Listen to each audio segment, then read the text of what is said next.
From this session, we are going to discuss 2023 Web Application Development MCQ paper. Right. So in this paper, in MCQ paper, it says that one or more correct answers. So it can have just only one or maybe more answers within this academic year. So you have to read carefully the instruction, whether one answer or one or more. Right. We'll move to the first question. Which would be the output of the following PHP statement that will output $y on the screen? So $y, not the $y's value, right? Not the $y's value. If we assign like $y equals 7, then if you use this statement in the PHP echo within double quotes $y, it will just output the value only, the 7 only. But it asks within this question, the PHP statement that will output $y as $y itself. What is the so we need to just print on the screen the $y.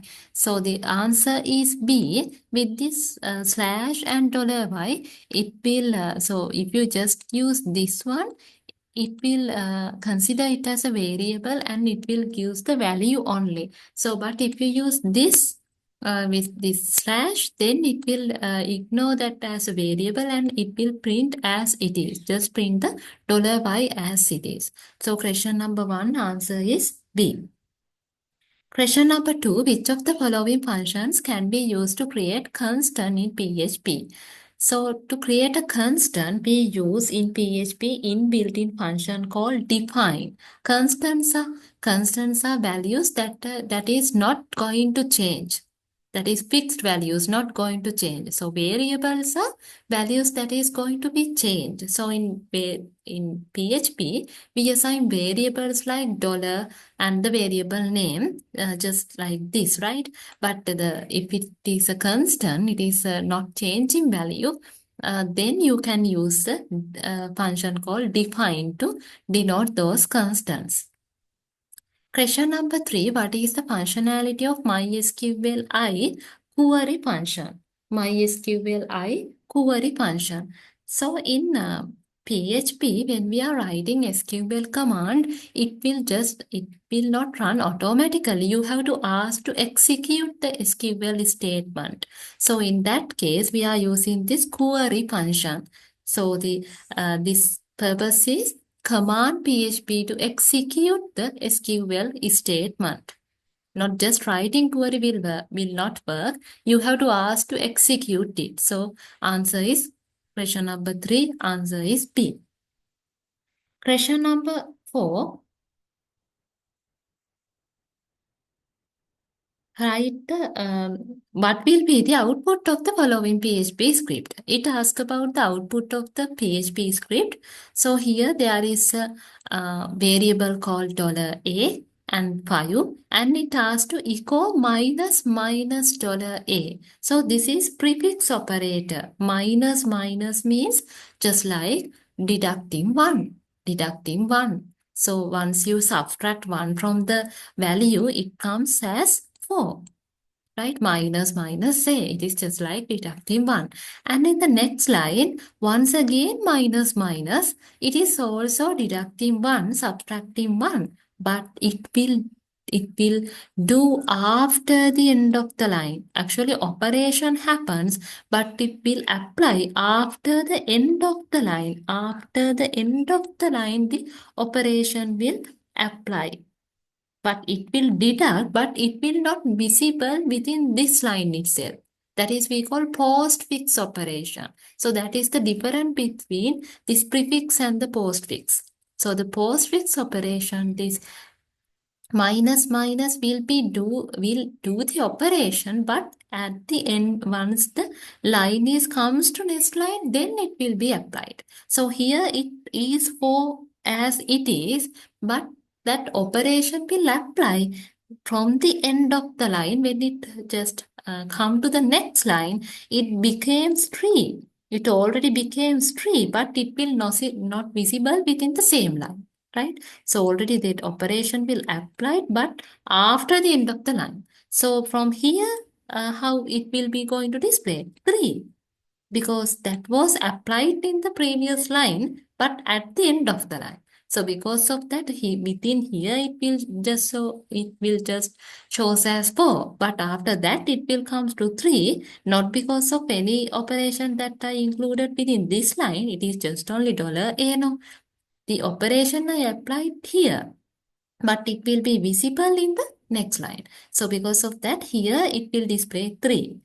Then the plus plus operator, the same thing happens here also. Plus plus $A, plus plus $A, that is infix. So, sorry, a prefix. It means plus plus $A. You will add a 1 for $A. So it will display it within the same line because it plus plus operators are before the variable. No, so that is 4. And here plus $A plus plus. What happens here is it goes to 5, but it will be applied in the next line. In the next line, it will be applied, right? So, so here you have to go, it will be operated, but the next line, it will be visible this addition. So once again, if I go through this, here it is go to result 4, and here it is still the result 4, but it has goes to 3, right? So, but it will visible in this line, the next line, 3, and so here it becomes 4, and here still it displays as 4, but it will add 1 after the end of the line. If you again run a line like echo $A, then what is the output? It will be 5 then, right? Because here we are adding 1, but it will be visible after the end of the line. So the answer is, for the question number 4, answer is B.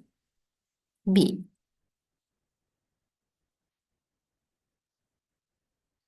Question number 5. What will be the output of the following PHP script? Output of the following PHP script. Function myText. So myText is the function, and just writing function is not enough. Every time you have to call to that function in order to run that. Okay. So here it's a call to that function with its name. Correctly it has called. So now we have to run the function. So when it is going to run, so here it says $x equal 10. So it goes to the inside of this, and it says echo value of x. Value of x means value of x, just it will print as it is, and the value of x is what? 10. So it will be print as 10. And after that, $x equal 15. This value is override from this. The value is changing. As it is a variable, it's okay. So variables can change values. Once again, $x assigned to another value, that is 15. Then it will show as value of x equal 15. So the output is value of x equal 10 and value of x is equal 15. For the question number 5, it is E, but in case if you are worrying, if you are thinking about what happens to this $x, it is out of the function, out of the function. So it is not inside the function scope, outside of the function scope. So inside the function, it will use inside variables only. Right? So that is why we use 10 and 15 values without considering this $x value. Right. We'll move to the question number 6 quickly. So what will be the output of the following PHP script? It asks about the output. So here there is also a function, and that function is called from here. So it will going to run from here. Expenses 150. So 150 is the parameter of the function. It will capture from this $other the parameter, and $house rent. It means a variable is called $house rent is going to add both of these two, 600 and the $other. $other means 150. No, we are passing it as the parameter. So 600 plus 150 is equal to $house rent. Together it form the $house rent. Then it will become what? 750, and it will be returned from here. right? It will be it returned from here. Here actually echo dollar house rent. It means it will be output on the screen as 750. So this is just function calling, but once again with the echo statement, keeping a space and also again calling to this variable only. Again, just using variable only. So variable, when it comes to house rent, so house rent also here. Which variable is going to be run here? This is out of the function, no, not inside in the scope of function. So if it is so, it will access this variable, not this variable, because this variable, the same name, but this variable is accessed only by the function because it is inside the function. So here, when it calls, it doesn't know about this variable, so it will run this one. It means 500. So then from here, it will use the function's value inside that variable, inside the function, that variable. So here it will use this variable. So the answer is for the question number 6, answer is B, 750 and 500. Question number 7, what is the function that used to start database with MySQL? What is the function that used to start database with MySQL? To start the database with MySQL, we are using connect function. MySQL connect function to connect with the database. So when we are using PHP, if we want to access the database of the MySQL, first of all, we have to use connect function. Answer is D. Question number 8. Which of the following statement is or are true about cookies? So we have discussed about cookies in the last theory sessions. So cookies are stored in locally in the user's machine, and from that we can track the user and how many times that user visited this house, and we can then that can load the page, the website quickly. So those things are about the cookies, right? So it is stored locally in the client's computer, not in the server, right? So we'll go through these things. A cookie is sent back to the website by the browser every time the user is accessing the same website by using the same browser. Correct. Because every time a cookie is sent back to the website by a browser, by the browser, it means from the user side, every time it is sent back to the website by the user, sent back to the website, and this cookie can be used only when the person is using the same website using the same browser, right? A is the one is correct. One is correct. Next, the browser can either enable or disable cookies. Yes. So maybe you also having some experience when you are visiting some website is asked whether to store cookies or not, like that, accept cookies or not, right? So browser can decide either whether to also accept and not, also for the disable or enable cookies. Those options can be decided using the web browser, right? So D is uh, D is the answer. 1 and 2 is correct. In the third option, it says in PHP, data stored in cookies can be accessed using global $array cookie in PHP. $array cookie in the PHP. Data stored cookies. In PHP, data is stored in cookies. This is incorrect. Data stored in cookies cannot be accessed with the $cookie. So we are using set cookie function, and after that cookie name, and we have to access that particular cookie using the cookie name, right? And this is not the correct coding, so it is not. We can use only the 1 and 2 answers here. Then question number 9, which of the following statement is or are true about inheritance? We have talked about inheritance in theory sessions. We focus more about inheritance concepts, right? Not only this subject, some other relevant subject also using the same things. Inheritance means simply inherit features of a parent class by a subclass. It is just like you are inheriting properties from your parent, like that. You are using those properties. So inheritance promote reusability as well. Every time child property inherit from the parent class. So that is the child class inherit from the parent class. So that is the inheritance concept. Okay, we'll go to these options. A subclass inherits all public and protected properties and methods from the parent class. Correct. Public and protected. Protected means those properties and methods accessible by parent class, as parent class obviously can, and it allows to access by the child class or the subclasses of that parent class only, right? Private variables are only visible for parent class. They are not allowing even to access by the subclass even, right? Public and protected properties are okay. Those can be accessed by the child class. So all the properties methods which is in the visible level of public and protected can be accessed. So this one is correct. And the second option, when defining a subclass, the parent class must be defined before defining the child class.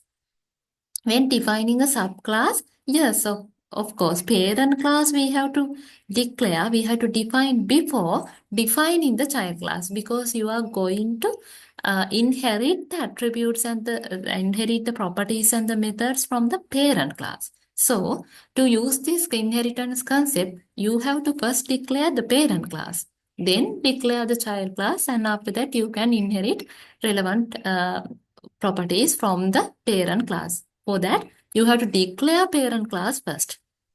That is also we can consider as a correct answer. Right. Then inheritance facilitates the implementation of additional functionality in similar objects without the need of re-implementing all the shared functionality.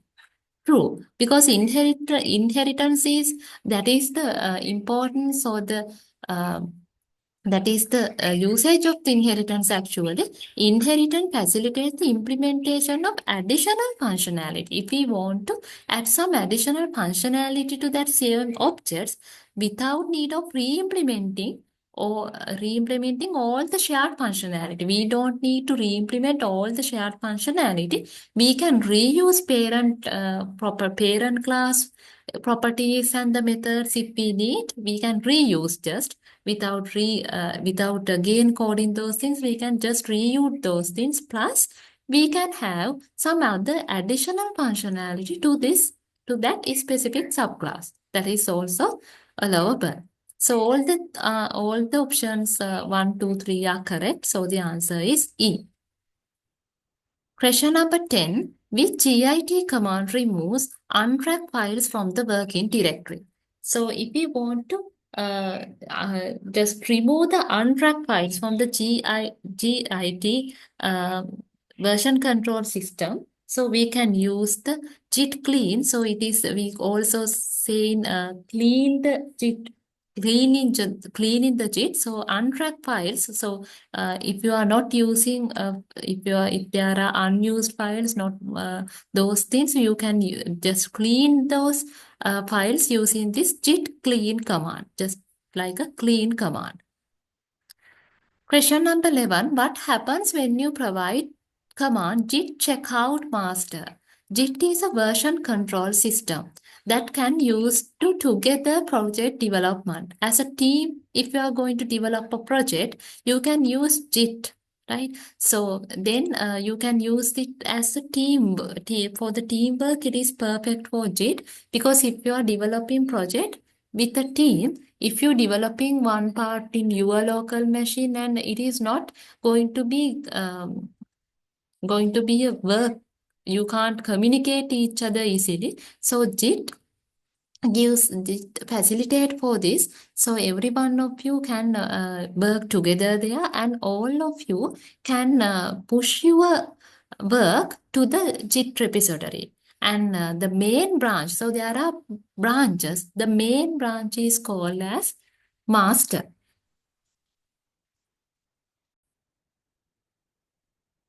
So the main branch is called as master, and the sub branches you can form according to your name or whatever you need. You can form. So we'll say you want to create a sub branch called ABC. That is also okay. The branch ABC. Likewise, you can add any branch, and with your name. Normally, it happens with your name. You are creating your branch, right? Likewise, you creating branches for every one of you in the team, and each of you working in your branch, and at the end of the task you are pushing the your updates to the repository. If those are correct, then merge into the merge together, and you are pushing it to the master. So master, normally we are not working in the master branch because it is the main branch. If you are doing all the changes in the master branch, it is if something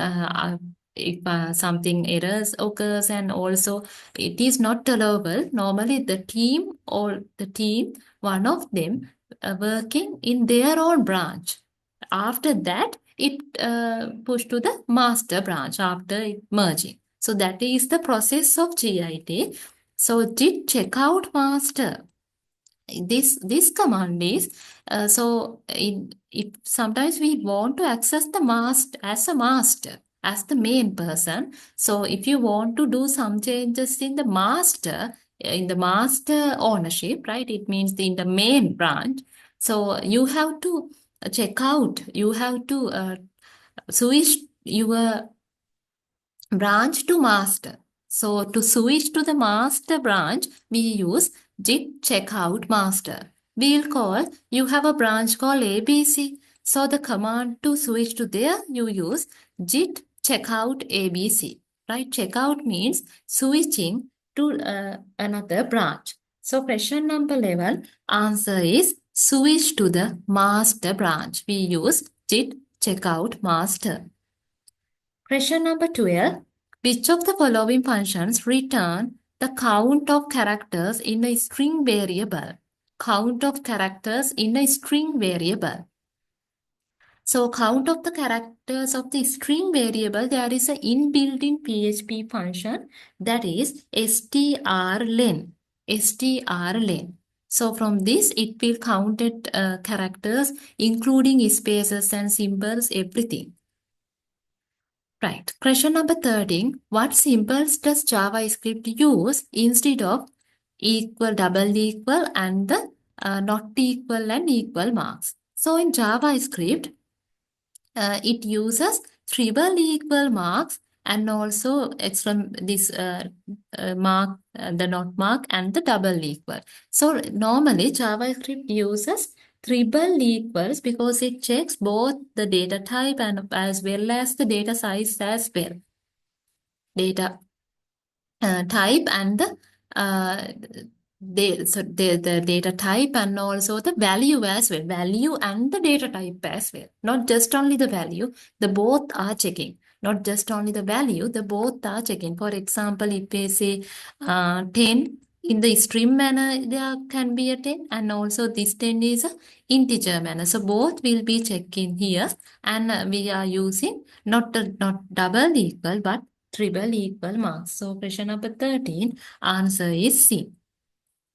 Question number 14, which of the following statement is or are true regarding the given code snippet?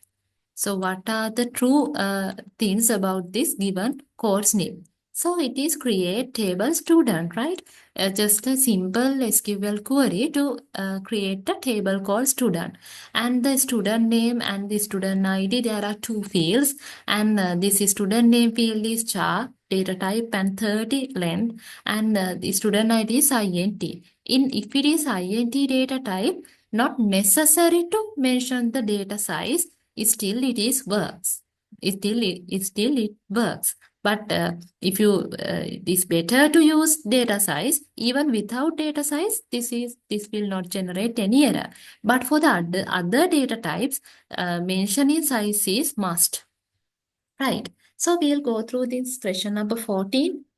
X is two tuples in the SQL table? No, tuples means records.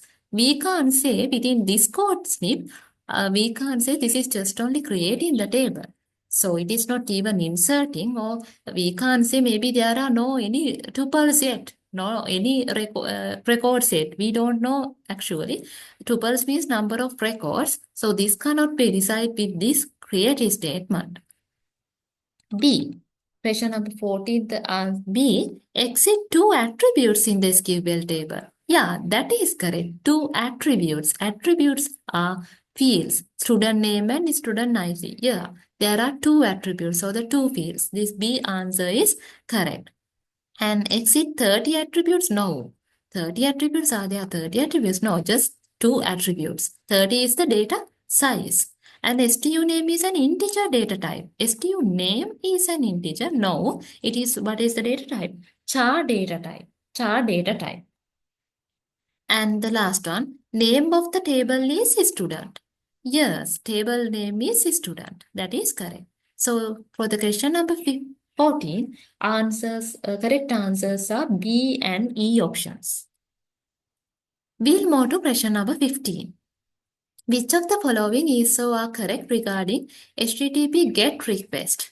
So GET request, GET and POST, both things we are using in the data sending methods. And if you are using GET request can be cached because it shows the all the details normally in GET.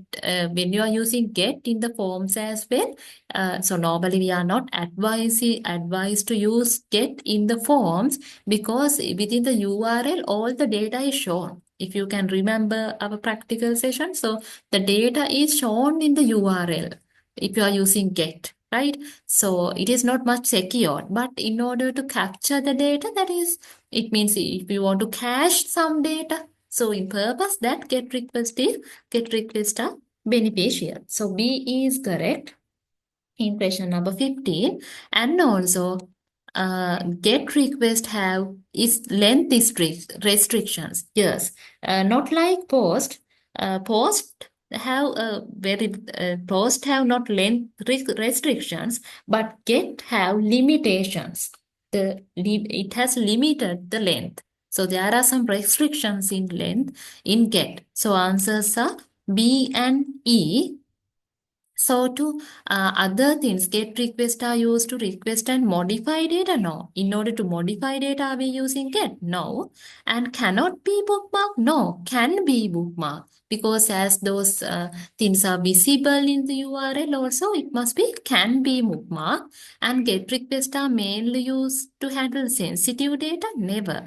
Because those are visible. The data is also visible in the URL. If it is so, we are not going to use it for the sensitive data handling. In order to do that purpose, what is the best? What is the better option? POST. To handle sensitive data, you have to use POST. So the answers for the question number 15 is B and E. Then question number 16. Which of the following is or are correct regarding the if else statement in PHP? So there is a code block and it asks about what is the correct, right? Here statement A execute if condition A is true. If condition A is true, statement A is execute. Correct, right? Yeah. Statement if a statement A executes only if condition A is true. Correct, right? Right. So that is correct. And second one, is statement B executes condition A as false and B condition is true. Yes. This block, this else if blocks, how it comes to the else if block, how it comes to the statement B. Only first of all, it evaluate this if condition. If the condition is correct, only A will be execute. If the A condition is incorrect, then comes to else if and check whether this condition is correct. If only this condition is correct, then it will be displayed, right? So the answer 2 is also correct here.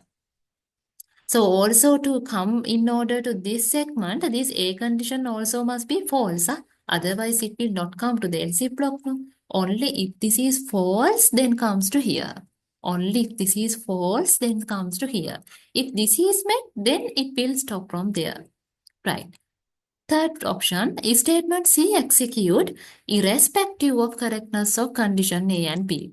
Wrong. Irrespective of means whether correct or wrong, condition A, this will be executed. No, no such thing. So only A and B both wrong, then only C will be wrong. Right? So only 1 and 2 options are correct. So the answer is B for the question number 60.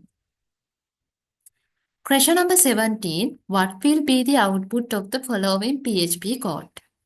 So there are two functions. You can see function y and also function x. However, functions are just writing functions will be not executed. You have to call to function. So here it call to function. Which function it calls to x? So it will goes to here and going to run it. Once it is go inside, it says to run the y function. Then again go to here and run the y function. So it will output y first, right? But I'm still here. After that, the second line just echo x. So y, after that it will echo x. Once again asked to run the y function. Once again goes here and write y. So the answer is y, x, y. For the question number 17, answer will be C. Y, x, y. Right. Question number 18. Which built-in method combines the test of two strings and return a new strings? Two strings combination and return a new string. The PHP in built-in function is concat. Concat. Concat function add two strings together and build a new string. Just concat. So the first string and the second part of the string will be displayed as one string. So the inbuilt-in function we use as concat.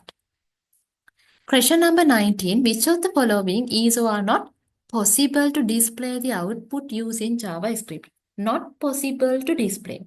So in JavaScript, there are 4 ways to display the output. 4 ways to display the output, right? So one is document.write. That is the most common way of displaying output in the JavaScript, document.write. And also use inner HTML. If you can remember using inner HTML, the inner HTML property we use to display some output. What else? You can use window.alert. As an alert box, you can provide some output using window.alert. And also console.log. Console.log. That is also kind of output. But we don't use like this thing. Document.alert not the possible way to display. That is error. So question number 19, answer is C. All other 4 ways better to remember about the output of the JavaScript. The way to output JavaScript, all other 4 answers are correct. Question number 20. What happens if JavaScript global and local variables have same name? If global and local variables having same name, we have experienced those things in the above coding also. Right? If those are, it means locally and globally, if those both are in the same variable name, what happens is the local variable has higher precedence over global variable. Every time the local variable, the nearby variables will say like that, right?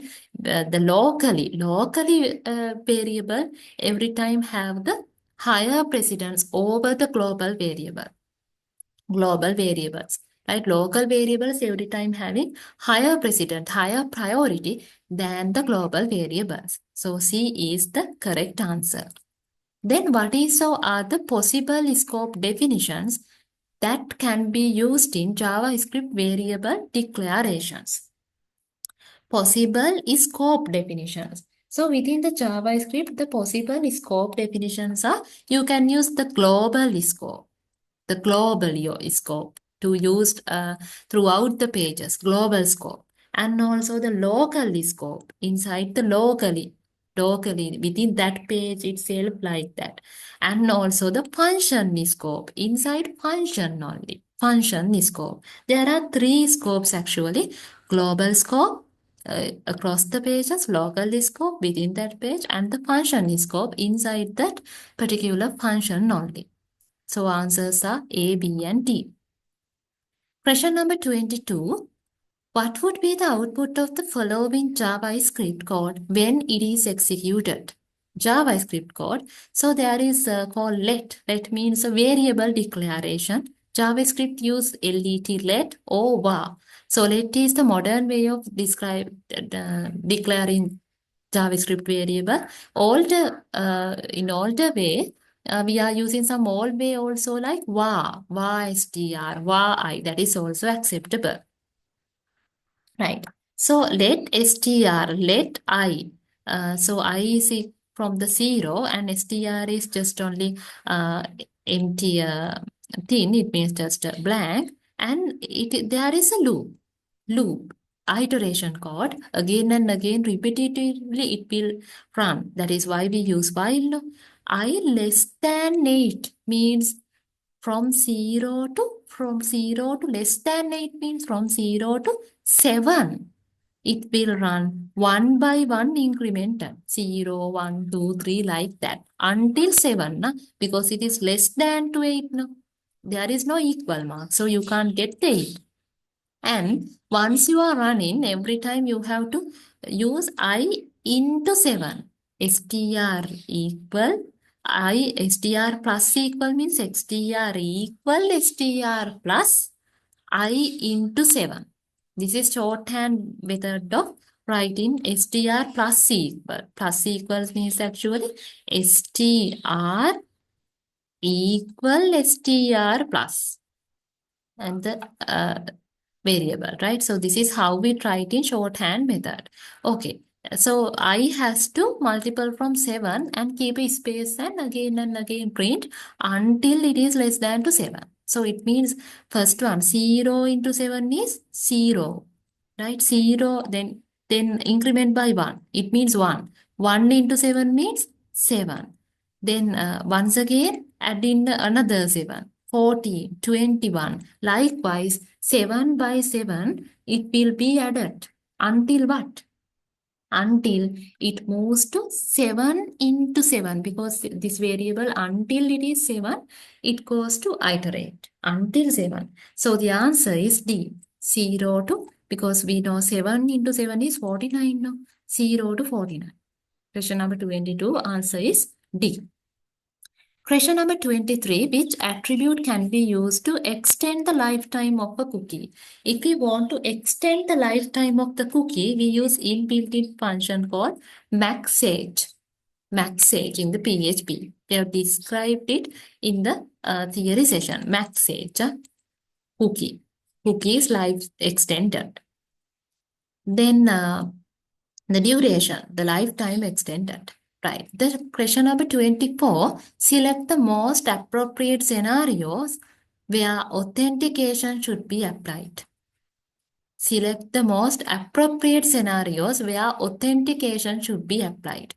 Authentication. So it means just prove who the user claims to be. Authentication. Authenticated means password, having password, then the usernames. Those are the mechanisms of authentication. So when accessing third-party resources, if you are using some third-party resources, yeah, you have to authenticate first, providing usernames and passwords.